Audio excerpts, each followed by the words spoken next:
चलो देखिए, आज हम न्यू चैप्टर पे आ गए हैं। वो है विद्युत चुंबकीय प्रेरण। ठीक है, इसके पहले हम लोग बात कर रहे थे चुंबकत्व तथा पदार्थ। कितना शोर कर रहे हो तुम लोग? शोर ना करो, ठीक है। तो आज न्यू चैप्टर पे हम बात करेंगे, वो है विद्युत चुंबकीय प्रेरण। क्या होता है विद्युत चुंबकीय प्रेरण? ठीक है, इसके सिद्धांत पर कौन कौन से उपकरण कार्य करते हैं उस पे हम चर्चा करेंगे। जैसे जनरेटर, डायनमो, ट्रांसफार्मर, इंडक्शन, ये जितने भी उपकरण का नाम आपने सुना है, आप इनके विषय में जानते भी होंगे, लेकिन ये नहीं जानते होंगे कि ये किस तरह वर्क करता है या ये किस सिद्धांत पे कार्य करता है, ये आपको नहीं पता होगा। अगर पता होगा तो ठीक है, नहीं पता है तो आज हम इसी पे बात करेंगे। ठीक, तो चैप्टर का नाम नोट कर लें, नोट करें, विद्युत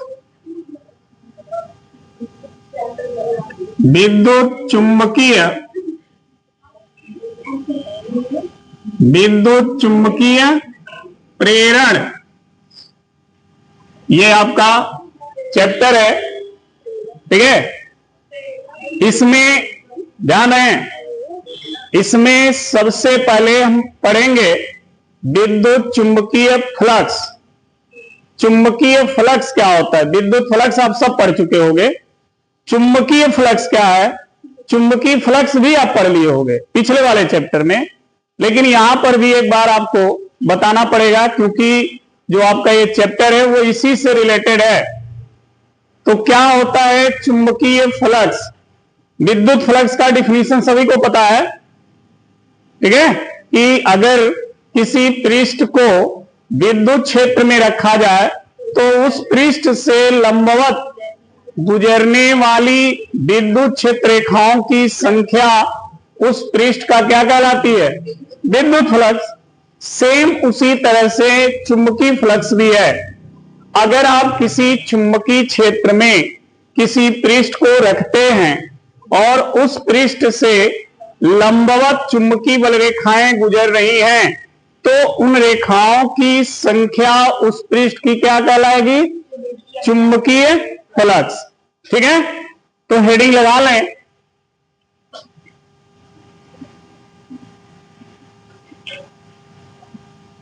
चुंबकीय फ्लक्स। इसको देखिए फाई बी से डिनोट करेंगे। क्या होता है चुंबकीय फ्लक्स? लिखेंगे चुंबकीय क्षेत्र में स्थित, चुंबकीय क्षेत्र में स्थित पृष्ठ से लंबवत गुजरने वाली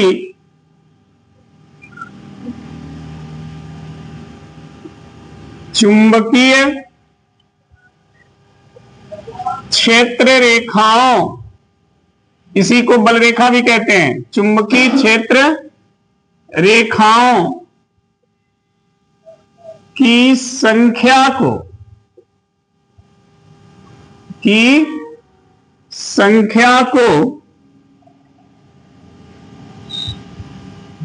क्या कहते हैं? चुंबकीय फ्लक्स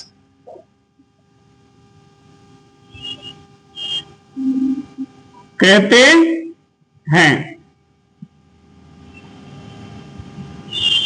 ठीक है, अगर आपसे कोई प्रश्न करे कि चुंबकीय फ्लक्स से आप क्या समझते हो, या चुंबकीय फ्लक्स क्या होता है, या चुंबकीय फ्लक्स किसे कहते हैं, तो आप ये कह सकते हो कि किसी भी चुंबकीय क्षेत्र में अगर कोई पृष्ठ स्थित है और उस पृष्ठ से चुंबकीय क्षेत्र रेखाएं पृष्ठ के लंबवत गुजर रही हैं, लंबवत शब्द लिखना पड़ेगा, लंबवत गुजर रही हैं, तो उन रेखाओं की जो संख्या होगी, जितनी रेखाएं उस पृष्ठ से लंबवत जाएंगी, उन रेखाओं की संख्या ही क्या कहलाएगा? चुंबकीय फ्लक्स कहलाएगा। और उस चुंबकीय फ्लक्स को हम फाई बी से डिनोट करते हैं। ठीक है, मान लेते हैं कि कोई चुंबकीय क्षेत्र है और उस चुंबकीय क्षेत्र में एक पृष्ठ स्थित है, जैसा कि देखो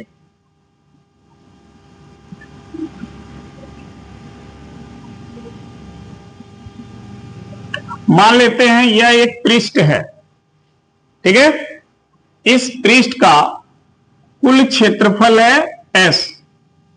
ठीक, और इस पृष्ठ का दिशा होती है, सबको पता है, कोई भी पृष्ठीय क्षेत्रफल है तो उस पृष्ठीय क्षेत्रफल की क्या होती है? दिशा। इसीलिए हम क्षेत्रफल को क्षेत्रफल सदिश कहते हैं। पृष्ठ की दिशा क्या होती है? पृष्ठ के लंबवत बाहर की ओर। ठीक, तो अगर ये पृष्ठ है तो इसकी दिशा होगी, वो दिशा इस पृष्ठ के लंबवत होगी, किधर? बाहर की ओर। इसे हम एकांक सदिश कहेंगे।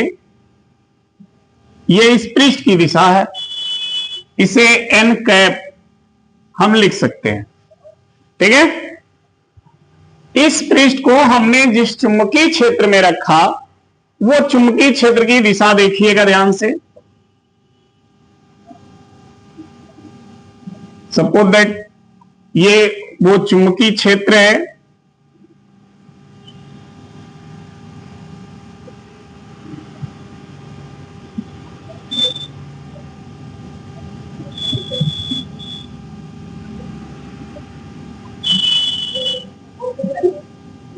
ऐसे।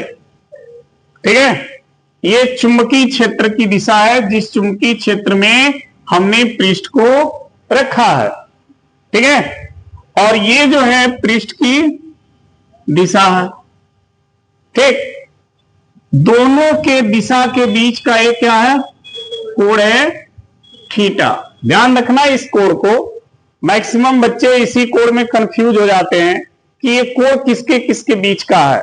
यह कोण पृष्ठ की दिशा और चुंबकीय क्षेत्र की दिशा के बीच का है।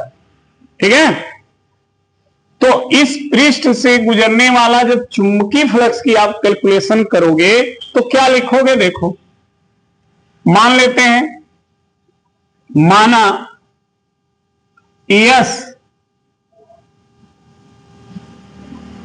क्षेत्रफल, S क्षेत्रफल का एक पृष्ठ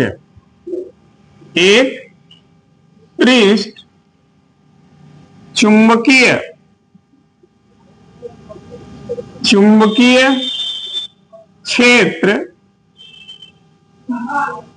B में स्थित है। ठीक है, जिसमें n कैप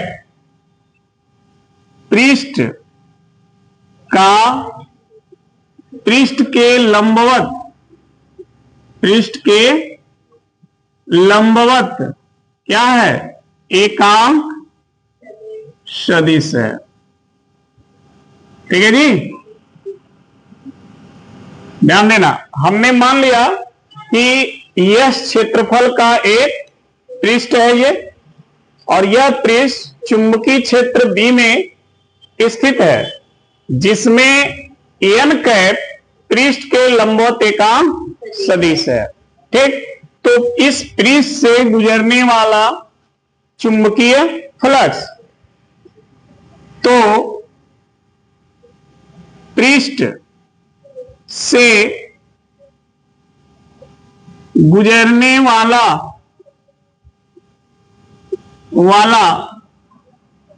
क्या? चुंबकीय फ्लक्स। ध्यान देना, फाई बी बराबर बी ए। बी कौन सी राशि है? सदिश। तो ये भी सदिश और क्षेत्रफल भी सदिश होता है। तो इस पृष्ठ से गुजरने वाला कुल चुंबकीय फ्लक्स का सूत्र ये हो जाएगा, फाई बी बराबर B vector B into vector A. ठीक है जी। अब देखो, ये जो दिशा है चुंबकीय क्षेत्र की, जो दिशा देख रहे हो आप, ठीक, अगर इस दिशा को इस यन के दिशा में लाया जाए तभी तो ये लंबवत होगा पृष्ठ के। इस पृष्ठ के क्या ये लंबवत है? नहीं है। ये लंबवत कब होगा? जब यन के दिशा में होगा। और यन के दिशा में इसको लाने के लिए आप क्या करोगे? इसे कास में बदलोगे। क्यों? देखो ध्यान से, अगर हम यहां पर ऐसे लंब डाल दें तो ये आपको एक समकोण त्रिभुज दिख रहा होगा। ऐसे समकोण त्रिभुज में ये हो गया आधार और ये हो गया कर्ण और ये हो गया लंब। हो गया जी। हमें कर्ण को आधार के दिशा में लाना है, यानी कर्ण, आधार और कर्ण के विषय में हमको जानना है, इसके विषय में नहीं। तो आधार और कर्ण के संबंध में जो फॉर्मूला यूज होता है ट्रिग्नोमेट्री में, वो होता है कास। ठीक है। तो अगर हम इसमें कास यूज करेंगे तो हो जाएगा आधार बटे कर्ण, यानी कर्ण भी आधार के दिशा में आ जाएगा अगर कास यूज करोगे तब। तो इसीलिए इसमें कास फॉर्मूला यूज होता है। अगर कोई प्रश्न करे कि हम साइन क्यों नहीं लिख रहे हैं, कास क्यों लिख रहे हैं, तो कास लिखने का यही पर्पज है कि जो चुंबकीय क्षेत्र रेखाएं पृष्ठ के लंबवत नहीं है वो भी लंबवत हो जाएंगी। ठीक। तो इसको हम चाहें तो देखें ऐसे भी लिख सकते हैं, फाई बराबर बी ए कॉस थीटा। ठीक है। तो ये भी फॉर्मूला है। आप फर्स्ट ईयर में भी पढ़े होंगे दो सदिशों का dot product. First year class में vector A dot vector B, तो वहां भी यही लिखते हो, ए बी कॉस। अगर उस सूत्र से देखोगे तब भी ये कॉस होगा, और नहीं तो इसकी दिशा इसके अनुदिश करना है तो आपको क्या लिखना पड़ेगा? कास। समझ में आ गई बात, कास क्यों लिखा गया है? तो फाई बी बराबर बी ए कॉस थीटा। अब देखो, अगर मान लो कि यह पृष्ठ जिस चुंबकीय क्षेत्र में रखा गया है वह चुंबकीय क्षेत्र परिवर्तित चुंबकीय क्षेत्र है, मतलब ये समान नहीं है, ये बदल रहा है।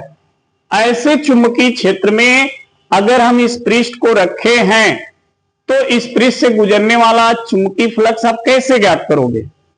ऐसे कंडीशन में इस पृष्ठ को छोटे छोटे पृष्ठ में हम बांट लेंगे, समझे? और हर पृष्ठ से गुजरने वाला चुंबकीय फ्लक्स लगभग क्या होगा? बराबर होगा। ठीक। क्योंकि जब इसको बहुत छोटे छोटे भाग में बांटेंगे तो हर भाग का क्षेत्रफल लगभग बराबर होगा, तो उससे गुजरने वाला चुंबकीय फ्लक्स भी बराबर होगा। और जब चुंबकीय फ्लक्स बराबर होंगे तो सबको क्या करेंगे? जोड़ लेंगे, तो इस पृष्ठ से गुजरने वाला कुल चुंबकीय फ्लक्स आपको मिल जाएगा। ठीक है। ये फॉर्मूला हम तब यूज करते हैं जब चुंबकीय क्षेत्र समान हो, यानी परिवर्तित ना हो। लेकिन अगर परिवर्तित हो रहा है चुंबकीय क्षेत्र, ऐसे कंडीशन में इस पृष्ठ से गुजरने वाला चुंबकीय फ्लक्स हम कैसे निकालेंगे? तो ध्यान देना, यदि पृष्ठ परिवर्तित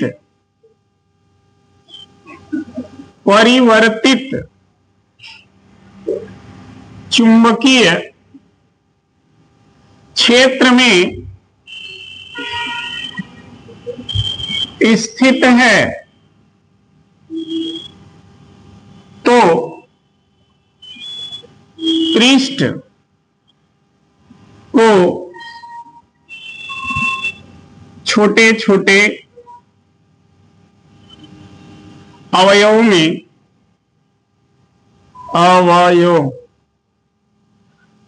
जिसे हम dx लिखते हैं, ठीक है, अवयवों यानी ds में क्या करते हैं? बांट लेते हैं। बांट लेते हैं। ठीक है, जिनसे या बांट लेते हैं जिसमें प्रत्येक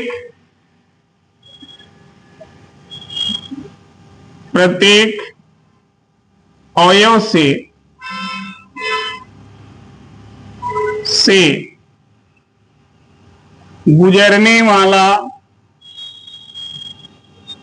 गुजरने वाला ठीक है चुंबकीय फ्लक्स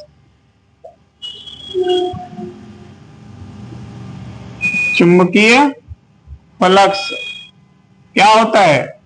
समान होता है। तो संपूर्ण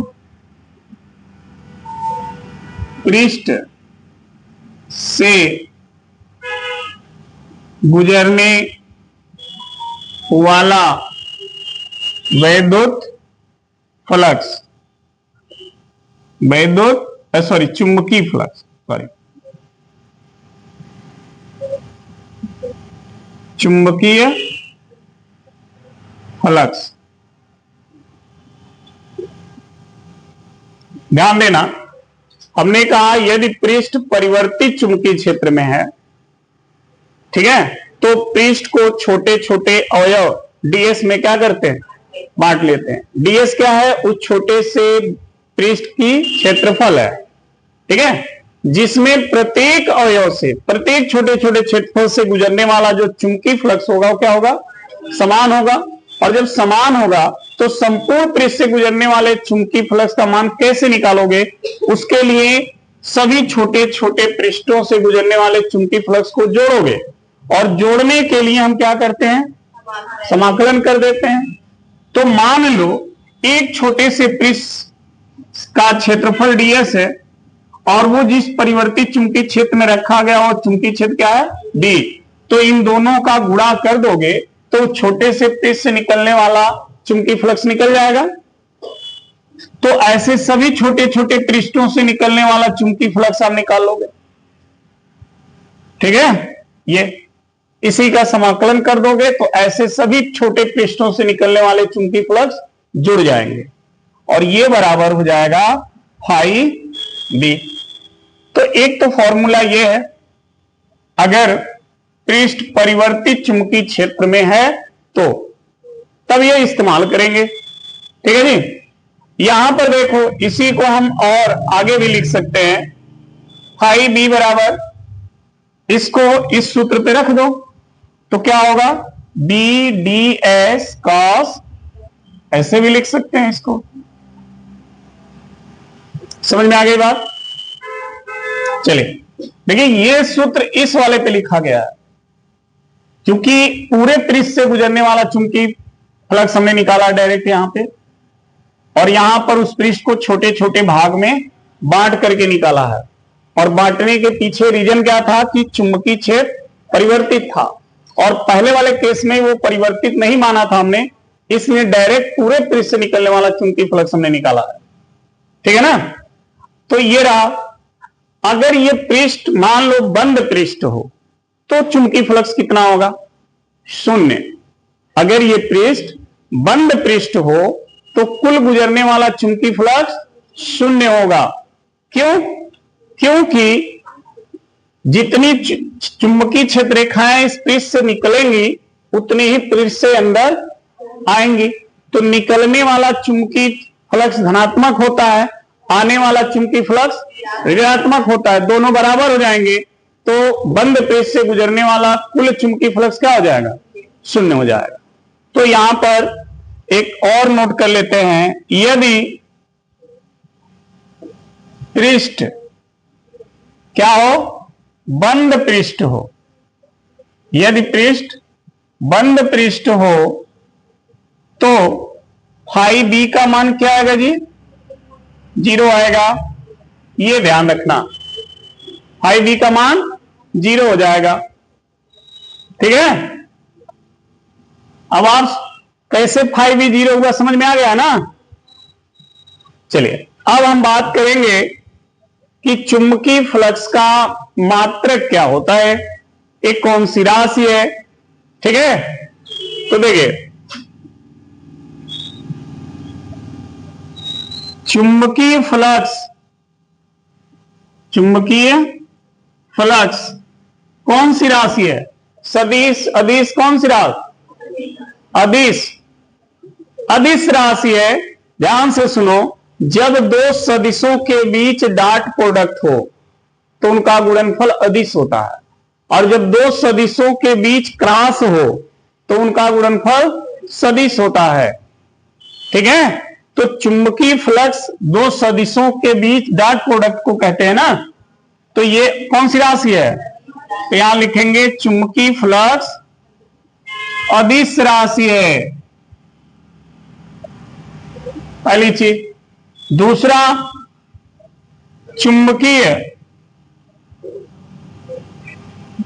चुंबकीय फ्लक्स का SI मात्रक क्या होता है, वेबर। क्या होता है जी, वेबर। ठीक है, ये ध्यान रखना। अगला, चुंबकीय फ्लक्स का विमीय सूत्र क्या होता है, विमीय सूत्र क्या होता है, तो इसका जो विमीय सूत्र है वो देखना ध्यान से, mL² T पे -2 A पे -1, ये चुंबकीय फ्लक्स का विमीय सूत्र है, याद रखिए। और ये इसका SI मात्रक और ये अदिश राशि है। अब हम बात करेंगे कि कब चुंबकीय फ्लक्स सबसे ज्यादा होगा और कब चुंबकीय फ्लक्स सबसे कम होगा। ठीक है, धनात्मक कब होता है, ऋणात्मक, ये तो बता दिए कि जब चुंबकीय क्षेत्र रेखाएं पृष्ठ से बाहर निकलती हैं तो वो धनात्मक होता है, और जब पृष्ठ के अंदर आती है तो ऋणात्मक होता है। ठीक है, तो नोट कर लें, बाकी इसके बाद आगे हम पढ़ें।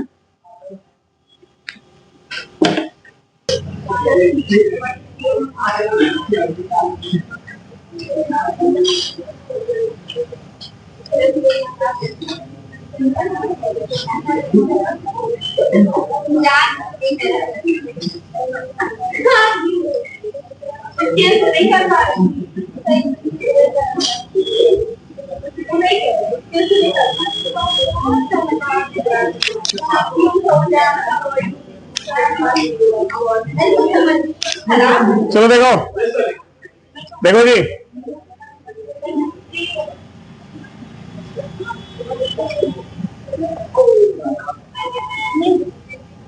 देखो स्थिति फर्स्ट, यहां देखो, अगर मान लो चुंबकीय क्षेत्र की दिशा ऐसे है, समझो इस तरह से चुंबकीय क्षेत्र की दिशा है, और हमने जो पृष्ठ रखा उस पृष्ठ को चुंबकीय क्षेत्र के समांतर रख दिया इस तरह से। ये वो पृष्ठ है जिसको हमने चुंबकीय क्षेत्र में रखा है। ठीक है, तो इस पृष्ठ से गुजरने वाला चुंबकीय फ्लक्स क्या होगा, शून्य होगा। क्यों शून्य होगा, समांतर होने से क्या होता है, देखो इस पृष्ठ की दिशा क्या हो गई, ये हो गई ना, इस पृष्ठ की दिशा n कैपे हो गई, और चुंबकीय क्षेत्र की दिशा ये हो गई, तो दोनों के बीच का जो कोण बना वो कितना बना जी, थीटा बन गया 90 डिग्री। ध्यान रखना, अगर पृष्ठ चुंबकीय क्षेत्र के समांतर रखा है तो थीटा 90 बनेगा, और यदि पृष्ठ को अगर हम ऐसे रख दें, मान लो ये चुंबकीय क्षेत्र है ऐसे, ठीक, हमने पृष्ठ को ऐसे रख दिया, लंबवत ऐसे ही हुआ ना। अगर पृष्ठ को हम चुंबकीय क्षेत्र के लंबवत रखें तो ऐसे ही तो रखोगे, ये हो गया लंबवत। ऐसे केस में आप क्या देख रहे हो बताओ? ऐसे केस में पृष्ठ की जो दिशा है और चुंबकीय क्षेत्र की जो दिशा है वो दोनों हो जाएंगे सेम। मतलब इस पृष्ठ की भी दिशा यही हो जाएगी, ये एन कैप, और चुंबकीय क्षेत्र की भी दिशा यही हो जाएगी। तो ऐसे केस में थीटा क्या बना? 0 डिग्री। ठीक है जी। तो अगर पृष्ठ चुंबकीय क्षेत्र के लंबवत रखा है तो थीटा 0।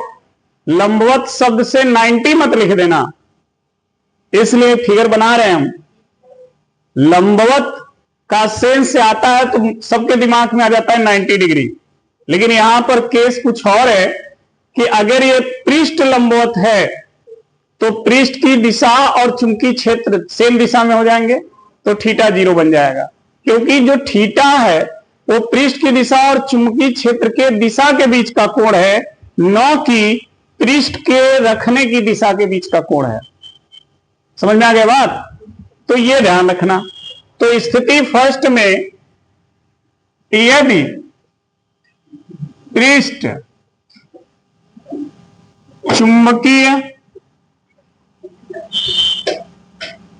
चुंबकीय क्षेत्र के समांतर स्थित है, समांतर स्थित है या उसके दिशा में स्थित है, तो ऐसे कंडीशन में तो थीटा कितना बनेगा? 90 डिग्री। तब चुंबकीय फ्लक्स फाई भी कितना हो जाएगा? बी ए कॉस 90 हो गया जी। और कॉस 90 की वैल्यू 0, तो ये 0 तो ये पूरा, तो फाई बी का मान क्या होगा बोलो? 0। यानी चुंबकीय फ्लक्स सबसे कम हो जाएगा, शून्य हो जाएगा। ठीक है, तो ये क्लियर हो गया कि अगर पृष्ठ चुंबकीय क्षेत्र के दिशा में होगा तो चुंबकीय फ्लक्स शून्य हो जाएगा। लेकिन अगर यही स्थिति दूसरे की बात कर ले हम, सेकेंड, तो इसमें क्या है? यदि पृष्ठ चुंबकीय क्षेत्र के क्या हो? लंबवत हो तो अगर लंबवत होगा तो थीटा कितना बनेगा? 0 डिग्री। तब फाई बी का मान क्या होगा? बी ए कॉस 0 और कॉस 0 का मान 1, तो फाई बी कितना हो जाएगा? बी ए, और ये सबसे अधिक चुंबकीय फ्लक्स होगा। ठीक है, तो अगर आपको अधिकतम चुंबकीय फ्लक्स चाहिए तो पृष्ठ को चुंबकीय क्षेत्र के लंबवत रखिए, और यदि आपको सबसे कम चुंबकीय फ्लक्स चाहिए यानी शून्य चाहिए तो पृष्ठ को चुंबकीय क्षेत्र के समांतर रख दीजिए। ठीक है, नोट कर लीजिए।